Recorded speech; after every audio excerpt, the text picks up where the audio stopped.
الحمد لله نحمده ونستعينه ونعوذ بالله من شرور أنفسنا من سيئات أعمالنا من يهده الله فلا مضل له ومن يضلله فلا هادي له وأشهد أن لا إله إلا الله وحده لا شريك له وأشهد أن محمدا عبده ورسوله أما بعد فإن خير الحديث كتاب الله وخير الهدي هدي محمد صلى الله عليه وسلم وشر الأمور محدثاتها وكل محدثة بدعة وكل بدعة ضلالة وكل ضلالة في النار. وقال الله تعالى: يا أيها الذين آمنوا اتقوا الله حق تقاته ولا تموتن إلا وأنتم مسلمون. وقال الله تعالى: يا أيها الناس اتقوا ربكم الذي خلقكم من نفس واحدة وخلق منها زوجها وبث منهما رجالا كثيرا ونساء واتقوا الله الذي تساءلون به والأرحام إن الله كان عليكم رقيبا. وقال الله تعالى: يا أيها الذين آمنوا اتقوا الله وقولوا قولا سديدا يصلح لكم أعمالكم ويغفر لكم ذنوبكم ومن يطع الله ورسوله فقد فاز فوزا عظيما. اللهم صل على محمد وعلى آل محمد كما صليت على إبراهيم وعلى آل إبراهيم إنك حميد مجيد. اللهم بارك على محمد وعلى آل محمد كما باركت على إبراهيم وعلى آل إبراهيم إنك حميد مجيد. وقال النبي صلى الله عليه وسلم: تركت فيكم أمرين لن تضلوا ما تمسكتم بهما كتاب الله وسنتي رب اشرح لي صدري ويسر لي أمري واحلل عقدة من لساني يفقهوا قولي. سبحانك لا علم لنا إلا ما علمتنا إنك أنت العليم الحكيم. اللهم أرنا الحق حقا وارزقنا اتباعه وارنا الباطل باطلا وارزقنا اجتنابه آمين يا رب العالمین. تخلیق کائنات کے بعد اللہ تعالیٰ نے انسانیت کے لیے ایک بہت بڑی نعمت جو مسلمان ہو یا غیر مسلم ان کو عطا کی، وہ ہے فیملی کی نعمت، گھر والوں کی نعمت، جس کے اندر ماں باپ ہیں، جس کے اندر اولاد ہے، جس کے اندر بہن بھائی ہیں، جس کے اندر رشتہ دار ہیں. اور اس فیملی کی جو بنیاد ہے وہ نکاح کا رشتہ ہے، جس کے ذریعے سے ایک خاندان اور پھر ایک برادری اور پھر ایک معاشرہ اور پھر ایک امت تیار ہوتی ہے. اس نعمت کا ذکر اللہ تعالیٰ نے قرآن کریم میں بارہا کیا ہے. اور جیسے ہی اللہ تعالیٰ نے آدم علیہ السلام کو تخلیق کیا، تخلیق کرنے کے بعد جنت میں جانے سے پہلے ہی اللہ تعالیٰ نے ان کے لیے حوا سلام علیہ کو پیدا کر دیا. اس لیے ہم دیکھتے ہیں قرآن کریم میں اللہ تعالیٰ فرماتے ہیں: یا آدم، اے آدم، اسکن انت وزوجک الجنہ، تم اور تمہاری بیوی جنت میں داخل ہو جاؤ، جاؤ وہاں جا کے رہائش اختیار کر لو. یعنی جنت میں جانے سے پہلے ہی اللہ تعالیٰ نے ان کے لیے ان کی بیوی کو اماں حوا کو پیدا فرما دیا. اور پھر اللہ تعالیٰ نے یہ نہیں کیا کہ جیسے آدم علیہ السلام کو اللہ تعالیٰ نے تخلیق کیا اسی طرح حوا سلام علیہ کو بھی تخلیق کیا کہ وہ ایک عورت ہے، بلکہ نہیں، اللہ تعالیٰ نے آدم علیہ السلام کے اندر سے حوا سلام علیہ کو تخلیق کیا. اس کے بارے میں اللہ تعالیٰ نے فرمایا: وجعل، اللہ تعالیٰ نے تمہارے لیے تمہاری بیوی کو پیدا کیا تمہارے اندر سے. اور جب وہ جنت میں رہنے لگے اور پھر جنت سے ان کے نکلنے کا معاملہ ہوا تو اس وقت بھی اللہ تعالیٰ نے ان دونوں کو قلنا اہبطوا منکم منہا جمیعا، کہ اللہ تعالیٰ نے فرمایا تم دونوں اس جنت سے اتر کے زمین پہ چلے جاؤ. ان دونوں کا ساتھ جب وہ جنتی آسانیوں میں تھے، آسائشوں میں تھے، نعمتوں میں تھے، جب بھی تھا، اور جب اللہ تعالیٰ نے ان کو اس دنیا میں بھیجا، اس وقت دنیا ایسی نہیں تھی، اس وقت دنیا میں لوگ بھی نہیں تھے، اس وقت دنیا میں یہ سب کچھ بھی موجود نہیں تھا. دو انسان اس پوری دنیا کے اندر اکیلے ہیں، نہ کوئی اولاد ہے، نہ کوئی رشتہ دار ہے، نہ کوئی گھر ہے، نہ کوئی خاندان ہے، نہ کوئی کاروبار ہے، نہ کوئی پیشہ ہے. ایک چٹیل زمین، پہاڑ، سمندر سب پڑے ہوئے. یعنی اللہ تعالیٰ پیغام یہ دے رہے ہیں کہ تم آسانی میں ہو یا مشکل میں ہو، یہ جو جوڑا ہے نا تمہارا میاں اور بیوی کا رشتہ، یہ اتنا مضبوط ہے کہ یہ دونوں قسم کے حالات کے اندر بھی ایک دوسرے کے لیے معاون، مددگار اور ایک دوسرے کے ساتھ رہنے کے قابل ہیں. چاہے تم جنت کی آسانیوں میں ہو، چاہے تم اکیلی دنیا کے اندر ہو جہاں کوئی نہیں ہے تمہارے لیے، اور تم اور تمہارا شوہر یا تم یا تمہاری بیوی موجود ہے، تو تم اس وقت بھی اس کے ساتھ ہو اور اس کے ساتھ ان تمام حالات اور معاملات کو مل کر فیس کر رہے ہو، حل کر رہے ہو. یہ موضوع میں آپ کے سامنے اس لیے رکھ رہا ہوں کہ یہ شادیوں کا سیزن ہے، اور صبح شام مختلف جگہوں پہ نکاح، ولیمے، رخصتیاں، دعوتیں، شادی کے معاملات چل رہے ہیں. اس موقع پہ اس بات کو سمجھنا بہت ضروری ہے کہ یہ جو شادی کا بندھن ہے، جو رشتہ ہے، یہ ہماری شریعت کے اندر کتنا مقدس ہے، کتنا اہم ہے، اور اس کے بارے میں قرآن اور سنت ہمیں کیا بتاتا ہے. اور یہ اس لیے بھی اہم ہے کہ ہر گزرتے ہوئے دن کے ساتھ جو اسٹیٹسٹکس ہیں، جو اعداد و شمار ہیں، وہ بتا رہے ہیں کہ طلاق کے کیسز، خلا کے کیسز، میاں بیوی کے جھگڑوں کے کیسز بڑھتے جا رہے ہیں. اور یہ صرف ایسا نہیں ہو رہا کہ ان کے درمیان ہو رہا ہو جن کی ابھی شادی ہوئی ہو، یہ ان کے درمیان بھی ہو رہا ہے جن کے اپنے بچوں کی شادی ہو چکی ہے. اور اس کی وجہ یہ ہے کہ ہم شادی تو کر لیتے ہیں اور شادی کی تیاریوں پہ لاکھوں کروڑوں تو خرچ کر لیتے ہیں، لیکن شادی کی جو مسائل ہیں، ذمہ داریاں ہیں، شوہر بیوی کے حقوق ہیں، شریعت کی رہنمائی ہے، اس کے بارے میں نہ ہمیں کوئی آگاہی ہے، نہ ہمیں کوئی آ کر بتاتا ہے، اور نہ ہمیں کوئی شوق ہے کہ اس کے بارے میں معلوم کریں، جبکہ یہ اتنا اہم معاملہ ہے کہ جس کے اوپر ہماری پوری زندگی کا، خاندان کا، سب کا دار و مدار ہے. میرا آج آپ کے سامنے موضوع یہ ہے کہ اپنی شادی شدہ زندگی کو خوشگوار کیسے بنایا جا سکتا ہے.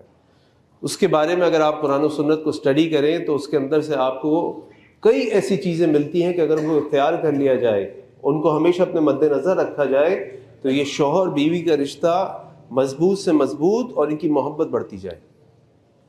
اور میں سب سے پہلی چیز جو میں آپ کے سامنے ذکر کروں گا وہ یہ کہ دونوں ایک دوسرے کے شکر گزار رہے، ایک دوسرے کا شکریہ ادا کرتے رہے، ایک دوسرے کی جو ایک دوسرے کے لیے وہ کام کرتے ہیں، جو خدمات انجام دیتے ہیں، ان کا خیال رکھیں، ان کو اپریشیٹ کریں. ایک شوہر اور بیوی ایک دوسرے کے لیے کیا نہیں کرتے. شوہر صبح سے گھر سے نکلتا ہے، جو بھی اس کا روزگار ہے، پورا دن دنیا کی خواریوں میں، گرمی میں، سردی میں، پریشانیوں میں ہو کے شام میں اپنے گھر آتا ہے، اور گھر آ کے اپنے بیوی اور بچوں کے لیے کھانے کا سامان، رہنے کا سامان، پہننے کا سامان، تعلیم کا سامان، صحت کا سامان سب جمع کرتا ہے. یہ اس کی ذمہ داری ہے اور اس کو ادا کرتا ہے. تو کیا بیوی کو اس بات کا شکریہ ادا نہیں کرنا چاہیے کہ اپنے شوہر کو کہے کہ آپ ہمارے لیے کتنی محنت کرتے ہیں، تکلیفیں اٹھاتے ہیں. اور جب وہی شوہر اپنے گھر واپس آتا ہے تو اس کا گھر صاف ستھرا ہوتا ہے، اس کے لیے کھانا تیار ہوتا ہے، اس کے لیے کپڑے بنے ہوتے ہیں، اس کے بچے اس کا انتظار کر رہے ہوتے ہیں. یہ سب اس کی بیوی اس کے لیے کرتی ہے. جن گھروں کے اندر یہ معاملات نہیں ہوتے ان کا عجیب حال ہوتا ہے، عجیب حال ہوتا ہے. اس کے علاوہ کتنی ایسی چیزیں ہیں جو شوہر بیوی ایک دوسرے کے لیے صبح سے شام کرتے ہیں، اگر آپ سوچیں. اور اگر ہم ایک دوسرے کے شکر گزار ہیں، کیونکہ ہر انسان پسند کرتا ہے کہ اس کو اپریشیٹ کیا جائے، اس کا خیال رکھا جائے، اس کی تعریف کی جائے. اس سے ایک دوسرے سے محبت بڑھتی ہے، دل بڑھتا ہے. اور یہ اللہ تعالیٰ قرآن کریم فرماتے ہیں لَئِن شَكَرْتُمْ لَأَزِيدَنَّكُمْ، تم شکر ادا کرو گے میں تمہیں اور دوں گا. یعنی اس محبت کو بڑھا دوں گا، اس رشتے کو مضبوط کر دوں گا، یہ کہیں بھی ہو جائے. اللہ کے نبی صلی اللہ علیہ وسلم فرمایا من لم یشکر الناس لم یشکر اللہ، جو اللہ کے بندوں کا شکر ادا نہیں کرتا، شکریہ ادا نہیں کرتا، وہ اللہ کا شکر ادا نہیں کرتا. ہم ایک دوسرے کا شکریہ ادا نہیں کر سکتے. باہر والوں سے تو ایسے ملتے ہیں جیسے ہم سے بڑھ کر نیک آدمی دنیا میں کوئی نہیں ہے، دوسرے کا شکریہ ادا کرنے والا کوئی نہیں. ابھی کوئی اٹھ کے پانی پلا دے ہم شکریہ ادا کرتے ہیں، کوئی ہمارے لیے جگہ خالی کر دے شکریہ ادا کرتے ہیں، کوئی ہاتھ پکڑ کے سیڑھی اتروا دے شکریہ ادا کرتے ہیں. شوہر بیوی ایک دوسرے کے لیے کیا کچھ نہیں کرتے؟ یہ ہمیں کرنا چاہیے. اسی طریقے سے شوہر بیوی کو ایک دوسرے کا بہترین دوست ہونا چاہیے، ایک دوسرے کے ساتھ اپنے احساسات، اپنے خیالات کو شیئر کرنا چاہیے، مشورہ لینا چاہیے. اللہ کے نبی صلی اللہ علیہ وسلم پر جب وحی آئی تو اللہ کے نبی صلی اللہ علیہ وسلم جبرائیل علیہ السلام کو دیکھ کے گھبرا گئے.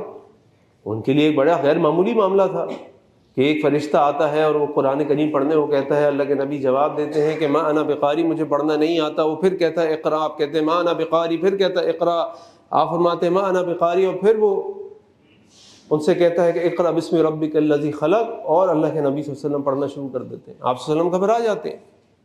ابو بکر صدیق رضی اللہ عنہ اللہ کے نبی صلی اللہ علیہ وسلم کے نبوت سے پہلے بھی دوست تھے، لیکن اللہ کے نبی صلی اللہ علیہ وسلم کس کے پاس گئے؟ اپنی بیوی اماں خدیجہ کے پاس گئے۔ اماں خدیجہ سے کہا کہ خدیجہ آج میرے ساتھ یہ ہو گیا، میں گھبرا گیا ہوں، زملونی زملونی دثرونی دثرونی۔ اور اماں خدیجہ اپنے شوہر کی ہمت و تسلی ان کو کیسے دیتی ہیں؟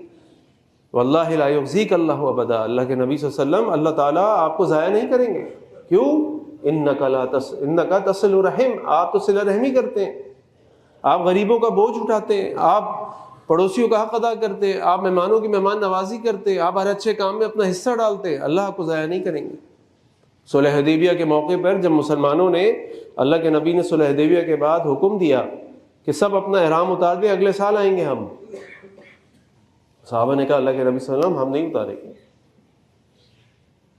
اللہ کے نبی صلی اللہ علیہ وسلم نے حجرے میں گئے، ام سلمہ رضی اللہ عنہ ساتھ تھیں، اللہ کے نبی صلی اللہ علیہ وسلم نے ان کو کہا کہ ام سلمہ یہ سچویشن ہے۔ ام سلمہ نے مشورہ دیا کہ اللہ کے نبی صلی اللہ علیہ وسلم باہر جائیے، لوگوں کے سامنے اپنا احرام خود اتارنا شروع کر دیجیے۔ اللہ کے نبی صلی اللہ علیہ وسلم لوگوں کے سامنے گئے، آپ نے اپنا احرام اتارنا شروع کیا، لوگوں نے اتارنا شروع کر دیا۔ شوہر اور بیوی سے زیادہ کون ایک دوسرے کو قریب سے جانتا ہے؟ کون ایک دوسرے کے رازوں سے واقف ہے؟ اگر آپ نے کسی کے بارے میں معلوم کرنا ہے تو اس کا کریکٹر سرٹیفکیٹ لینا ہے تو اس کی بیوی اور بچوں سے لے لیجیے، ان سے بہتر کریکٹر سرٹیفکیٹ کوئی ایشو نہیں کر سکتا، کیونکہ وہ تھک اور تھن، غصے اور خوشی، ہر موقع پہ اپنے شوہر بیوی کو جانتے ہیں کہ یہ کیسا ہے۔ پھر ایک اور عادت، ایک اور طریقہ جس سے خوشگوار ازدواجی زندگی انسان کی بن سکتی ہے، وہ یہ کہ ایک دوسرے کے ساتھ مل کر اللہ کی عبادت کرے۔ اللہ کے نبی صلی اللہ علیہ وسلم کی حدیث آپ نے فرمایا رحم اللہ امرأن، اللہ تعالیٰ اس شخص پر رحم فرمائے جو رات کے وقت اٹھتا ہے، اٹھ کے وضو کرتا ہے، وضو کرنے کے بعد 2 رکعت نفل ادا کرتا ہے، اپنی بیوی کو بھی اٹھا کے کہتا ہے کہ نماز پڑھ لو۔ اور اللہ تعالیٰ اس عورت پر رحم کرے جو رات کو اٹھتی ہے، فصل لیا اور 2 رکعت نماز پڑھتی ہے اور اس کے بعد اپنے شوہر کو اٹھاتی ہے، اللہ تعالیٰ ان پر رحم کرتے ہیں۔ اللہ کی عبادت مل جل کر کریں، ایک دوسرے کی ہمت بڑھانے والے، اس سے بہتر جیسے اللہ کے نبی نے فرمایا صلی اللہ علیہ وسلم کہ اذا تزوج العبد، جب انسان کی شادی ہو جاتی ہے، نکاح کر لیتا ہے، فقد استکمل نصف دینہ، اس کا آدھا دین مکمل ہو گیا۔ فلیتق اللہ نصف الباقی، اس کو چاہیے کہ اپنے آدھے دین کی پرواہ کرے، یعنی اب اور معاملات کی طرف دیکھے، اس کا آدھا دین مکمل ہو گیا۔ کیوں؟ کیونکہ یہ جو بیوی ہے، جو شوہر ہے، یہ اس کو نیکی کی طرف بڑھاتا ہے، اس کی ہمت بڑھاتا ہے، اس کی نمازوں کے بارے میں، اس کے اخلاق کے بارے میں، اس کے کردار کے بارے میں، اس کے معاملات کے بارے میں، اس کو بار بار بار بار اللہ اس کے رسول کی باتیں اور اللہ اس کے رسول کے بارے میں بتاتا ہے کہ ان کو پسند ہے، ان کو پسند نہیں۔ مل جل کر اللہ کی عبادت کرے، مل جل کر۔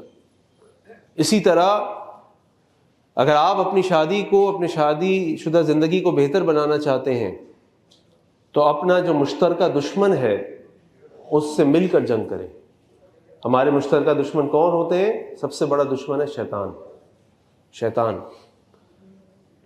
اللہ کے نبی صلی اللہ علیہ وسلم کی حدیث سے آپ نے فرمایا شیطان سمندر پہ اپنے تخت کو سجاتا ہے، اس کے پاس چھوٹے شیطان آ کر کہتے ہیں کہ آج میں نے کسی کے ساتھ یہ کر دیا، وہ ان کو کوئی لفٹ نہیں کراتا، اور پھر ایک شیطان آ کر کہتا ہے کہ آج میں نے 2 میاں اور بیوی کے درمیان جھگڑا ڈال دیا۔ شیطان اس کو اپنے قریب کرتا ہے، کہتا ہے تھپکی دے کہ شاباش، یہ ہے کرنے کا کام، شاباش۔ سوچیں ذرا شیطان ایسا کیوں کرتا ہے؟ کوئی چوری پہ ڈال دے کسی کو، اس کو فکر نہیں ہے، کوئی شیطان دغا بازی پہ ڈال دے، فکر نہیں ہے، کوئی خیانت پہ ڈال دے، فکر نہیں ہے، لیکن جب وہ آ کر یہ کہتا ہے اس کا شیطان کہ میں نے آج میاں اور بیوی کے درمیان جھگڑا ڈال دیا، تو کیوں شاباشی دے رہا ہے؟ تو اس کو معلوم ہے کہ یہ شوہر بیوی کا رشتہ جو ہے یہ امت کی بنیاد ہے، یہ ایک معاشرے کی بنیاد ہے، یہ ایک برادری کی بنیاد ہے، یہ خاندان کی بنیاد ہے، یہ گھرانے کی بنیاد ہے۔ اگر اس بنیاد میں دراڑ پڑ جائے، اس میں جھگڑا ہو جائے، اس میں سکون نہ ہو، تو اس کے اندر جتنے انسان ہوں گے، جتنے افراد ہوں گے، وہ سب ڈسٹرب ہو جائیں گے۔ ہر وقت دیکھیں گے بچے ماں باپ لڑ رہے ہیں، ایک دوسرے کو برا بھلا کہہ رہے ہیں، مار رہے ہیں، گالیاں دے رہے ہیں، تانے دے رہے ہیں، گھر کا ماحول کیا ہوگا؟ گھر کے اندر کس قسم کی تربیت ہو رہی ہوگی؟ میں ایسے والد سے ملا ہوں، کئی والدوں سے، جنہوں نے مجھے روک کے کہا کہ میرے بچوں نے مجھے گھر سے نکال دیا، میرے کاروبار پہ قبضہ کر لیا، آج وہ کرائے کے گھروں پہ رہ رہے ہیں۔ میں نے کہا بھئی آپ اپنی اولاد کے اوپر واپس لیں، وہ چیزیں ہیں تو آپ کے نام ہے، وہ کاروبار آپ کے نام ہے، جی میرے نام ہے، دکان آپ کے نام ہے، میرے نام ہے، گھر آپ کے نام ہے، میرے نام ہے۔ میں نے کہا تو لیں، کہنے لگے میں لوں گا تو میرے بچے رول جائیں گے، ان کو جیل کی سزا کاٹنی پڑے گی۔ میں نے کہا یہ ہوا کیسے؟ کہنے لگے ان کی ماں، میری بیوی میرے بچوں کے دلوں میں میرے لیے نفرت بھرتی ہے، مجھ سے غلطی ہو گئی، میں نے ایسی عورت سے شادی کر لی۔ اگر یہ رشتہ کمزور ہو جائے تو پھر یہ حالات تک لو۔ اور یہ ایک کیس نہیں ہے، خالی میرے پاس یہ ایک کیس نہیں ہے، میرے پاس ملٹیپل کیسز ہیں ایسے، جن باپوں نے آ کے مجھے شکایت کی ہے کہ ہمارے بچوں نے ہماری زندگی کو حرام کر دیا، گالیاں دیتے ہیں ان کو، اپنے باپ کو گالیاں دیتے ہیں۔ کیوں؟ کیونکہ رشتے کے اندر شیطان نے دراڑ ڈال دی ہے، کیونکہ شیطان یہی چاہتا ہے، سمجھے اس دشمن کو، یہ ہمارا دشمن ہے۔ یہ کبھی انا کے راستے ہمارے اندر داخل ہوتا ہے، کبھی یہ ضد کے راستے ہمارے اندر داخل ہوتا ہے، کبھی یہ کسی اپنے مال کے راستے داخل ہوتا ہے کہ میں مالدار ہوں، تم غریب ہو، تمہارے ماں باپ غریب ہیں، میں مال لے کر آئی ہوں یا میں مال لے کر آیا ہوں، ان راستوں سے وہ داخل ہوتا ہے۔ بھئی اللہ نے جیسا جوڑ بنانا تھا بن گیا، تم امیر میں غریب، میں امیر تم غریب، ٹھیک ہے، اب یہ اللہ نے بنایا سسٹم، بنا لیا، اب اپنے بچوں کی فکر کرو۔ اور ہمیشہ یہ سوچ کے چلیں کہ آج جو آپ اپنے ماں باپ کے ساتھ کریں، بلکہ دنیا میں کوئی بھی کام کریں، دنیا مکافات عمل ہے، اس کی سزا دنیا آخرت میں بھگتنی پڑے گی، ایسا ہو نہیں سکتا، ایسا ہو نہیں سکتا۔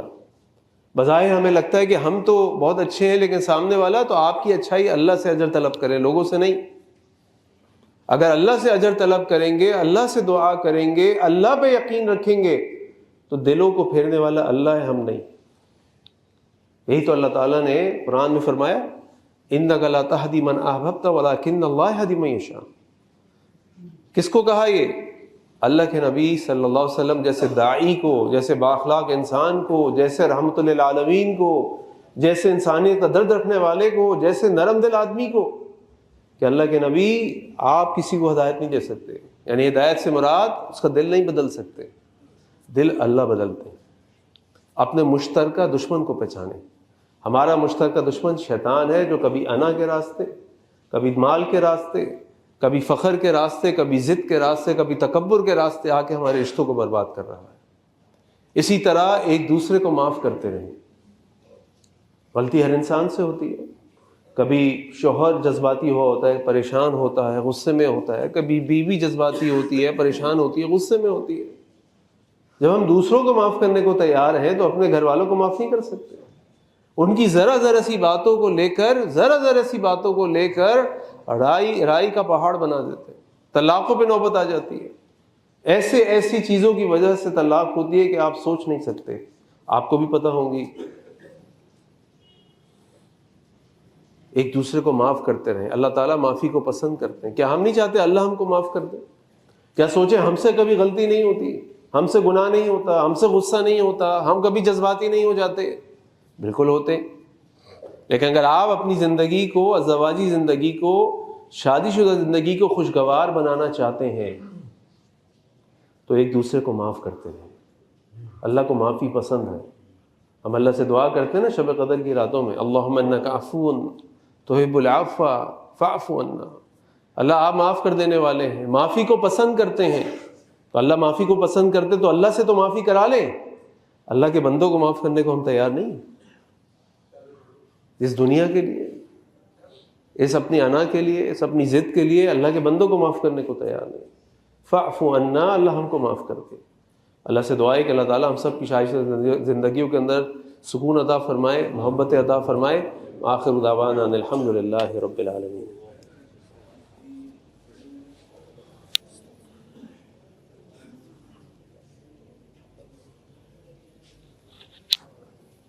الحمدللہ رب العالمین والصلاة والسلام علی سید الانبیاء المرسلین، اما بعد۔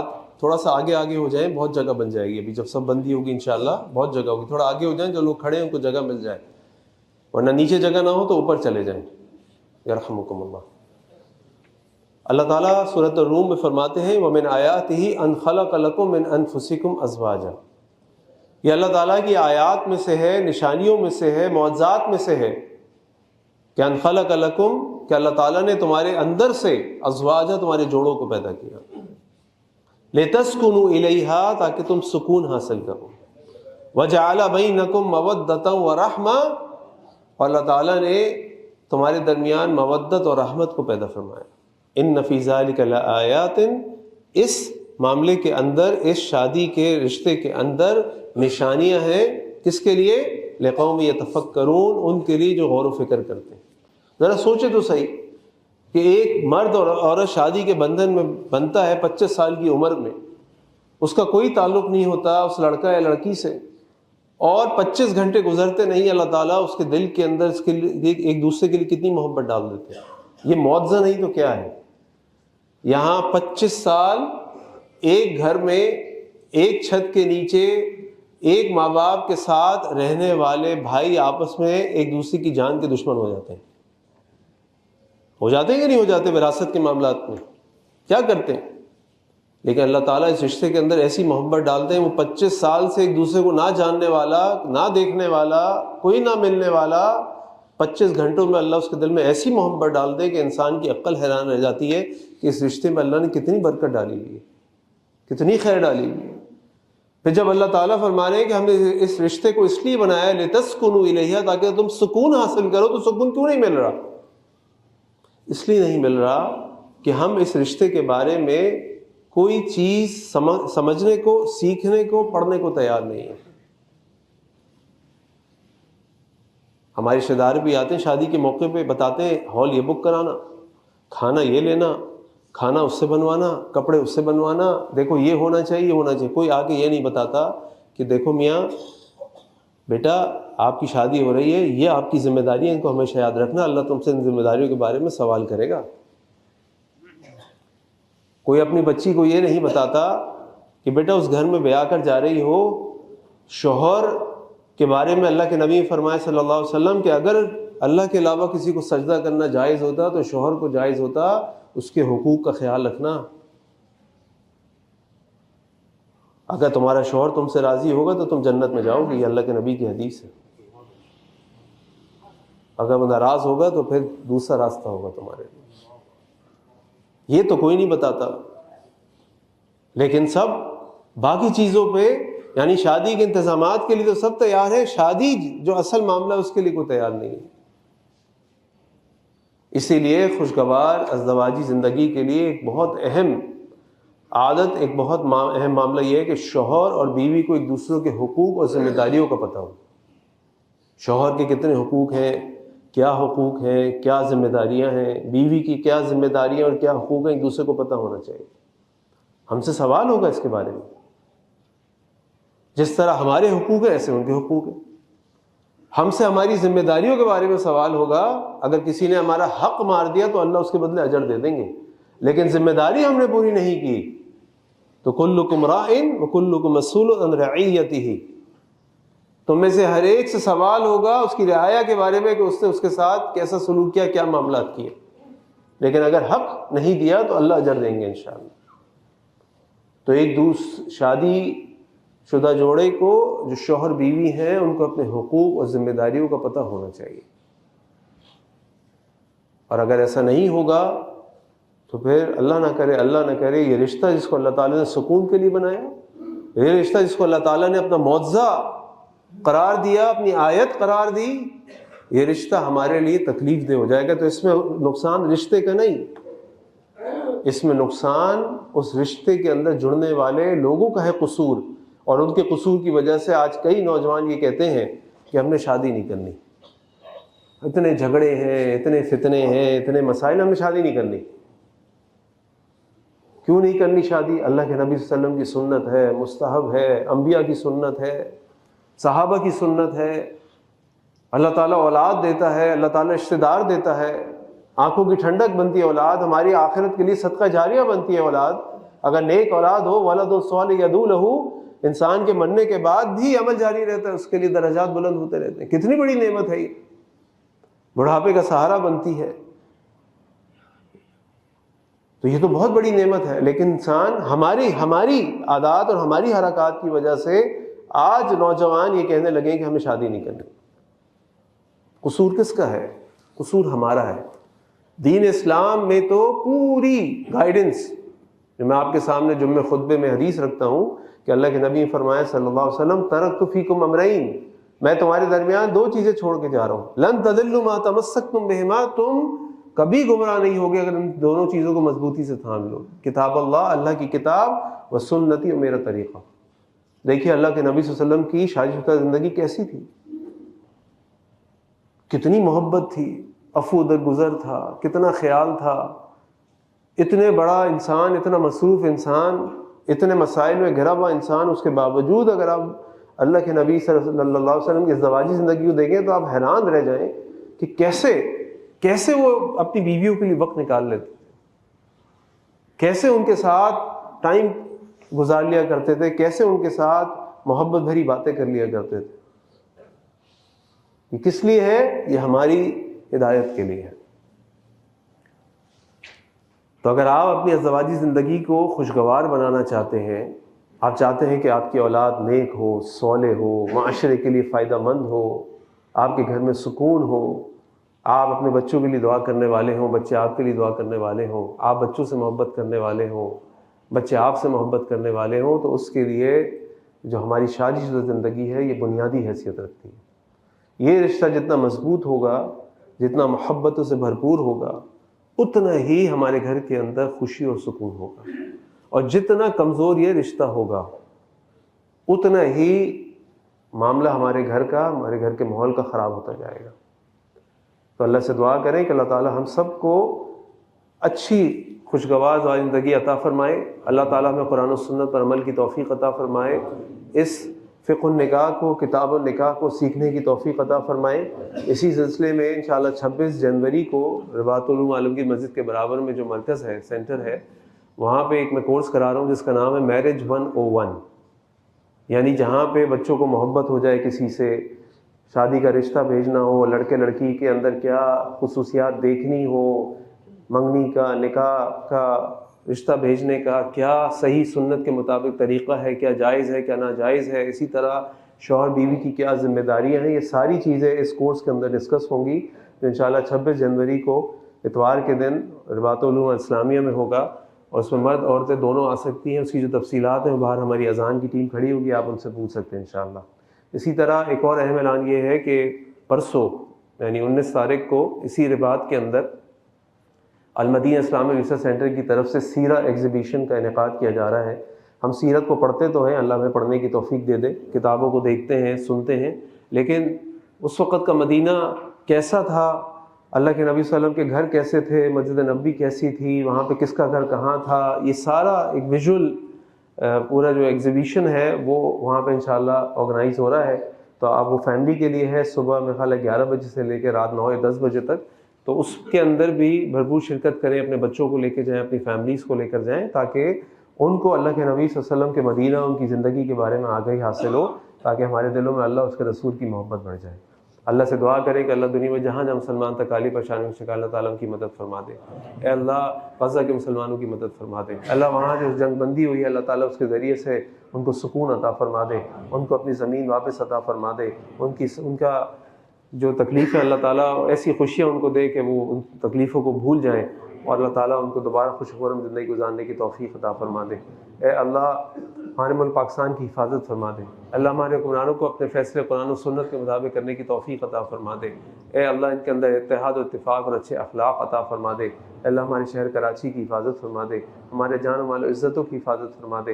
اے اللہ ہمیں نیک اولاد بنا دے اور نیک اولاد عطا فرما دے. اے اللہ ہمیں اپنے والدین کے لیے صدقہ جاریہ بنا دے، ان کی آنکھوں کی ٹھنڈک بنا دے.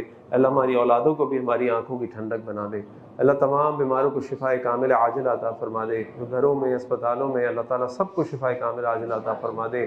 اللہ ہر قسم کی جسمانی اور روحانی بیماریوں سے ان کو دور فرما دے. اے اللہ جو محرومین حالت ایمان دنیا سے رخصت ہو چکے، اللہ تعالیٰ ان کی مغفرت فرما دے. اللہ ہم سب کو جب تک زندہ رکھا اسلام پہ زندہ رکھ، جب ہمارا خاتمہ حالت ایمان پہ ہمارا خاتمہ ہو. اے اللہ میں اچھے اخلاق عطا فرما دے، اے اللہ میں ایک دوسرے کو درگزر کرنے والا بنا دے، اے اللہ کے نبی صلی اللہ علیہ وسلم سے سچی محبت، ان کی سنتوں سے محبت، ان کی سنتوں پر عمل کرنے والا بنا دے، اے اللہ ہر قسم کی شرک بدعت اور ریاکاری سے بچا لے، اے اللہ اپنے دین کا علم سیکھنے والا بنا دے، اس پر عمل کرنے والا بنا دے، اللہ باقاعدگی سے 5 وقت کی نماز باجماعت مسجد میں اپنے وقت پر پڑھنے کی توفیق عطا فرما دے، اے اللہ باقاعدگی سے قرآن کریم کی تلاوت اور نفلی روزے صدقات زکوٰۃ روزے رکھنے کی توفیق عطا فرما دے، اے اللہ ہمیں ہر اچھے کام میں ساتھ دینے والا بنا دے، اللہ ہر قسم کی برائیوں سے بچا لے، اللہ ہماری دعاؤں کو قبول فرما لے، ہماری عبادات کو قبول فرما لے، اے اللہ ہمیں ہر قسم کے گناہوں سے معاف فرما دے۔ ان اللہ یأمر بالعدل والإحسان وإیتاء ذی القربى وینہی عن الفحشاء والمنکر والبغی یعظکم لعلکم تذکرون۔ سبحان ربک رب العزة عما یصفون، سلام علی المرسلین والحمد للہ رب العالمین۔